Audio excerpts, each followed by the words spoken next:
ഏതൊരു പുതിയ craft item കണ്ടാലും ഒന്ന് ട്രൈ ചെയ്ത് നോക്കുന്നവരാണോ നിങ്ങൾ? ഞാനങ്ങനെയാണ് കേട്ടോ. എനിക്ക് ഫ്ലവർ എന്നൊക്കെ പറഞ്ഞാൽ ഭയങ്കര ഇഷ്ടമാണ്. അപ്പോൾ ഒരു വെറൈറ്റി ഐറ്റം കണ്ടാൽ എന്തായാലും ട്രൈ ചെയ്ത് നോക്കൂലേ? അങ്ങനെ ചെയ്തൊരു ഫ്ലവറാണ് ഇത്. പൈപ്പ് ക്ലീനർ സ്റ്റിക്സ് ആണ് കേട്ടോ ഇതിനുപയോഗിക്കുന്നത്. 2 സ്റ്റിക്സ് എടുക്കുക, നടുവ് വെച്ച് മടക്കി കൊടുക്കുക, ട്വിസ്റ്റ് ചെയ്ത് കൊടുക്കുക. Petals ready. ഇതേപോലെ ഒരേ സൈസുള്ള 5 പെറ്റൽസാണ് നമ്മളിത് റെഡിയാക്കി എടുക്കുന്നത്.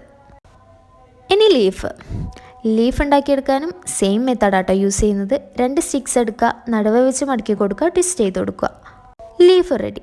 ഇതുപോലെ തന്നെ 2 ലീഫ് ഉണ്ടാക്കിയെടുക്കുക. ഇനി ഇതൊക്കെ ഒന്ന് സ്റ്റിക്ക് ചെയ്ത് കൊടുക്കുക. ഞാനിവിടെ ഗ്ലൂ ഗണ്ണാണ് കേട്ടോ സ്റ്റിക്ക് ചെയ്യാൻ യൂസ് ചെയ്യുന്നത്. 5 പെറ്റൽസ് സ്റ്റിക്ക് ചെയ്ത് കൊടുത്തതിന് ശേഷം നമ്മൾ ഗ്രീൻ കളർ ടാപ്പ് എടുത്തിട്ട് ഒന്ന് സ്റ്റെമ്പിനും ചുറ്റി കൊടുക്കുക, കൂടെ തന്നെ ലീഫും ചുറ്റി കൊടുക്കുക. അപ്പോൾ നമ്മൾ ബ്യൂട്ടിഫുൾ ആയിട്ടുള്ള ഫ്ലവർ ഇവിടെ റെഡിയാണ്.